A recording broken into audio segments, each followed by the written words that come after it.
रानी से, गोपियों से कृष्ण कोई अलग थोड़ी है।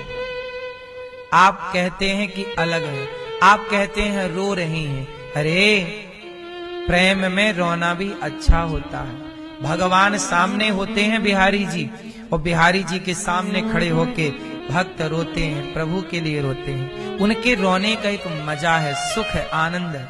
उस आनंद की कोई बराबरी करेगा? भगवान की याद में रोने का जो सुख है, आनंद है, उस आनंद की कोई बराबरी नहीं है इस धरती पर। लेकिन अब ये आनंद भी सबको नसीब कहां है। ऐसा नहीं कि आप लोग रोते नहीं,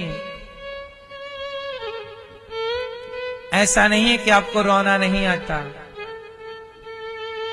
कोई रोता है जगत के लिए, कोई रोता है जगन्नाथ के लिए। दोनों रोते हैं। आप ही बताइएगा किसका रोना सार्थक है। कोई कहते हैं ना, किसी के कान में हीरा, किसी के कान में हीरा, किसी की नाक में हीरा। क्या कहें हम आपसे, हमारे तो श्याम है हीरा। कोई कान के हीरे के लिए रो रहा है कि हमें भी हीरे का झुमका दिलाओ। कोई नाक में हीरा चाहता है, तो कोई श्याम को हीरा समझता है। सबके अपने अपने भाव हैं। इसलिए कहता हूं, भगवान की सबसे श्रेष्ठ भक्ति यदि कोई है तो भगवान के चरणों में प्रेम है, और प्रेम का कोई प्रमाण है तो नेत्रों से बहता हुआ जल है। बस यही है प्रेम। भगवान की याद में अब कोई आपसे पूछ ले कि प्रेम क्या है, किसे कहते हैं प्रेम, तो प्रेम की बात कहना बड़ा कठिन है। प्रेम की व्याख्या आप कर नहीं सकते।